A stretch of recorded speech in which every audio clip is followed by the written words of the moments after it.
Dozers are inbound to clear an evac path.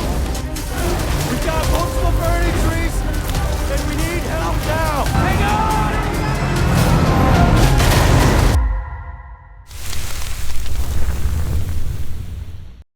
In a quiet town called Paradise, California, on November 7, 2018, at exactly 4 p.m., a school bus driver named Kevin was finishing his route, dropping off children one by one at their homes.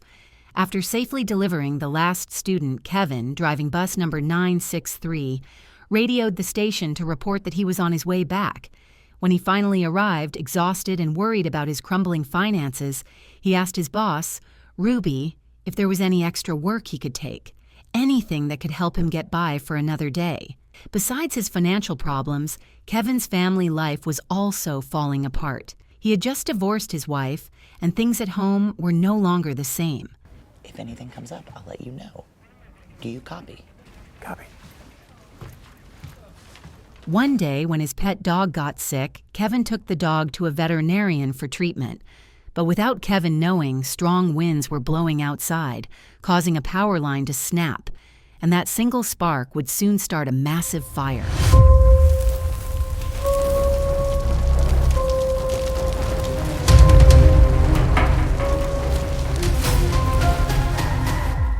A while later, Kevin returned to the station to start his overtime shift.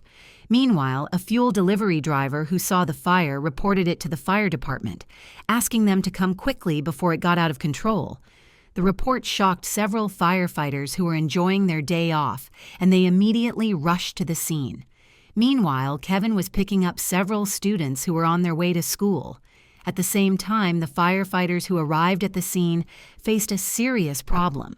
The fire was located on a mountain slope, making it very difficult to bring their vehicles and equipment up there. Stack them up!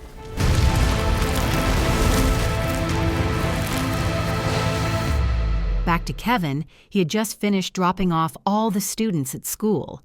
Not long after, Kevin received a call from his mother, telling him that Sean was vomiting and seemed unwell. Before their conversation could continue, Ruby suddenly called Kevin, asking him to return to the station immediately. But since his car was out of fuel, Kevin asked for permission to fill up first. Okay. Come on.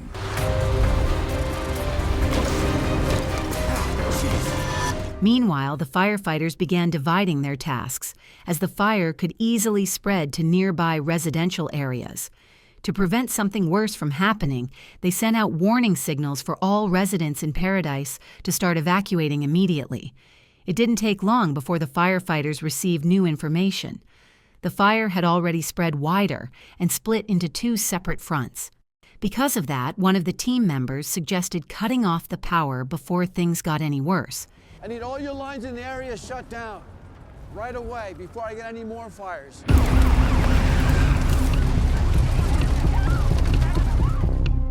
But unexpectedly, an ambulance worker who was trying to help the residents got trapped in the middle of the spreading flames, and several people were burned as the strong wind carried the fire through the streets. When the ambulance worker, Hopskin, arrived at the scene, he immediately told several people to get inside the vehicle. Unfortunately, the situation was already too dangerous. Many residents were still trapped and couldn't make it out in time. Hopskin had to take the initiative and bring as many people as he could to safety first. Negative, that's too long. We're gonna get burned over here. At the same time, ignoring Ruby's order to return to the station and check on the vehicle, Kevin, who was worried about Sean's health, decided to go to the pharmacy to buy some medicine for his son. Kevin's ex-wife, Linda, who found out that Sean skipped school and was now sick, planned to pick him up and take him with her. But Kevin, not wanting to be separated from his son again, refused to let her do that. He promised Linda that he would take good care of Sean himself. Listen, Linda, I'm gonna have to call you back. Copy, engines responding. On the other side, as the fire kept growing even larger, the firefighters had to use airplanes to try and put it out. They dropped a special chemical called a fire retardant, hoping it could slow down the spreading flames. But unexpectedly, their efforts failed. And now Hopskin, along with the residents he was trying to save, were trapped in the middle of the raging fire.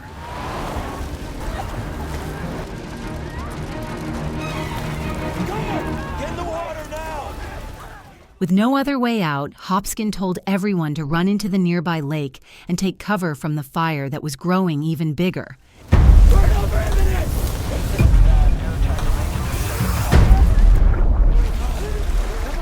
The firefighters, who had just received his distress call, immediately sent several fire trucks toward Hopskin's location.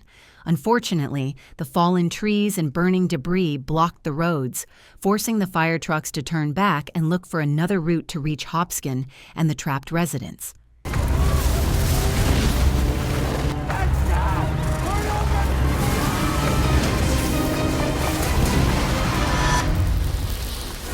We've got multiple burning trees, and we need help now! The city hall, after receiving the order to evacuate all residents, immediately began their efforts to do so. But unexpectedly, all phone lines went dead, and the internet connection suddenly failed as well. Meanwhile, at the school, the students grew more terrified as they saw thick smoke rising and creeping closer. A teacher named Mary tried to calm them down, telling the kids that everything would be all right. On his way back home, Kevin received a call from Ruby, informing him that their communication network was down. Ruby also told him that all bus drivers needed to pick up the children immediately, since the government had ordered everyone to evacuate through the emergency route because of the spreading wildfire. Thinking about the safety of the students, Kevin decided to cancel his plan to go home and chose instead to pick up the children himself. 9630 base, I can get them. Listen, if you get those kids out, you will have done well, okay? I'm on my way. Meanwhile, the firefighters were still struggling, fighting the flames that kept spreading fast because of the strong wind. Before long, Kevin finally arrived at the school and told Mary to start evacuating the students and guide them quickly onto the bus. Kevin tried to explain the situation, telling everyone that they needed to move quickly to the evacuation point. But because of the chaos on the roads, a massive traffic jam started to form, making it hard for Kevin to drive the bus and reach safety in time. Deep down, he was terrified, afraid that the fire would soon spread to their area before they could escape. We are on pinch. It is backed up, going nowhere. Screw this. To be safe, Kevin ignored Mary's warning and decided to take a different route, hoping they could reach the evacuation area faster. But to his shock, the wildfire spread much faster than anyone expected. Moving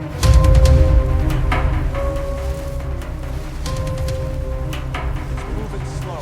What about all these abandoned cars? Having major accidents. The firefighters were now overwhelmed, struggling to rescue tens of thousands of residents trapped in the chaos. They had to think fast, how to contain the flames and save as many lives as possible before everything was completely consumed by fire. In another moment, realizing that the situation would only keep them stuck, Kevin told Mary to take the wheel for a moment.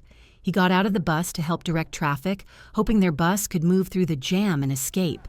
Fire truck in this bus first! Fire truck in the bus through! Go! After a few tense minutes, Kevin finally managed to clear the way. Now they were only about a minute away from the evacuation zone. Mary felt relieved and told the students to get ready. They were so close to safety. When they finally arrived at the evacuation site, Kevin and Mary were shocked. The entire area had already been swallowed by the raging fire. As they checked around, they realized there was no one left there. Everyone had already fled or been trapped somewhere else. With no safe place to go, they had no choice but to turn around and find a way out of the burning zone.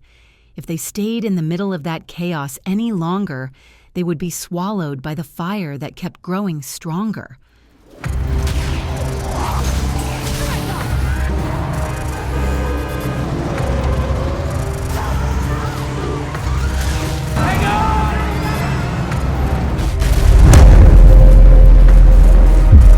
On their way out, things took a sudden turn.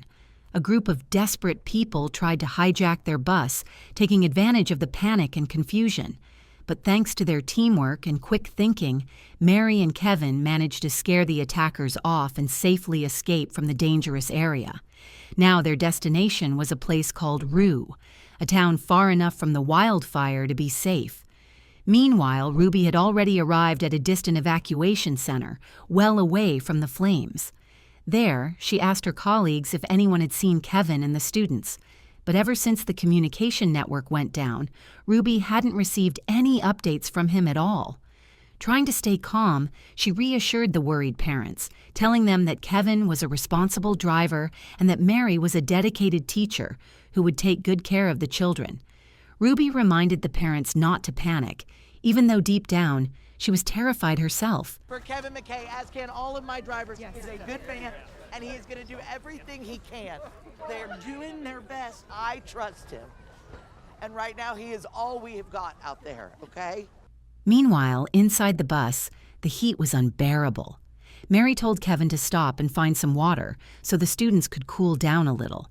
If it went on like this, many of them could suffer from dehydration. With no other choice and only Kevin to rely on, Mary bravely decided to step out of the bus to look for water supplies for everyone. Worried that the wind might get stronger, Kevin told her to hurry and be careful. Fortunately, not long after, Mary managed to find some water, enough to help them recover from dehydration and keep going.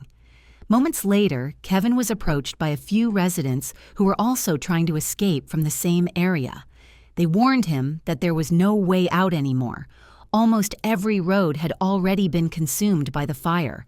Kevin quickly realized that if they turned back, it would only lead them straight into the flames. So he decided to check the surroundings one last time. After carefully looking around, Kevin told Mary that they were completely surrounded by fire.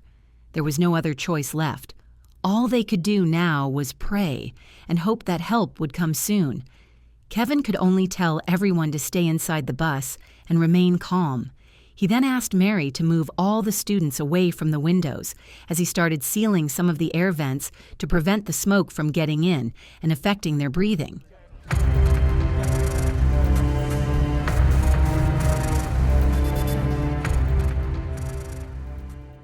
Meanwhile, the fire chief, Martinez, held a press conference, taking responsibility for the chaos that had unfolded and trying to calm the worried citizens. During the press conference, Martinez assured everyone that he and his team would do everything they could to put out the fire and rescue those who were trapped. Before ending the briefing, he apologized in advance for any possible loss of life caused by the disaster. Meanwhile, back inside the bus, in the middle of uncertainty and fear, Mary and Kevin began to open up to each other, sharing their worries, regrets, and the struggles they'd been hiding for so long. It turned out that Mary was a single mother, raising her child alone after her ex-husband refused to take responsibility. Kevin, on the other hand, had his own painful story. Aside from his broken marriage, he had just lost his father, a man he hadn't spoken to in 28 years. Their relationship had been strained for so long, and Kevin carried the regret of never making peace with him before it was too late. One day, Kevin's father finally tried to reach out. He wanted to talk, to apologize for everything that had happened between them. But Kevin, still filled with disappointment and anger, refused to listen. And before he could ever forgive him, his father took his final breath. That regret still haunted Kevin, even now. Suddenly, the sound of crackling flames snapped him back to reality. Fire had begun to spread dangerously close to the bus. Panic filled the air as Kevin and Mary quickly grabbed the extinguishers, trying desperately to fight back the flames before they consumed everything around them. Realizing the fire was spreading fast, Kevin decided to speed up and get out of there.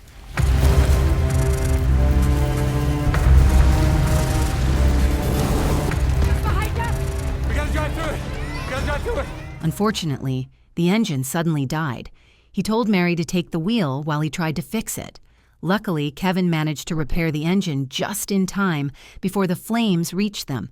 Despite the raging fire blocking their way, Kevin used all his strength to push through every obstacle, determined to save the lives of everyone on the bus.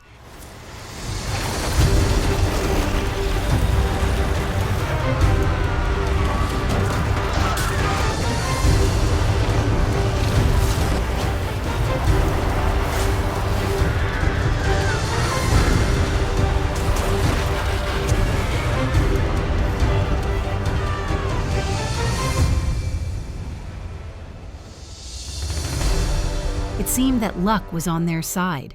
Kevin finally managed to drive the bus out of the danger zone. Mary and the students were overjoyed, relieved to have survived the terrifying ordeal. Finally, after surviving an extremely terrifying ordeal, Kevin managed to bring all the students safely to the next evacuation site. The parents, along with Ruby, were overjoyed to hear the news. Before saying goodbye to Kevin, Mary thanked him and gave him a heartfelt hug right then and there. And so, this harrowing story comes to an end. Through courage, quick thinking, and sheer determination, Kevin, Mary, and the students survived one of the most terrifying events of their lives. It is a reminder that even in the face of overwhelming danger, hope, teamwork, and a little bit of luck can help us persevere. If you enjoyed this recap, don't forget to like, share, and subscribe for more thrilling movie recaps like this one. Your support helps us bring more stories to life. So hit that button and stay tuned for the next adventure. Bye-bye.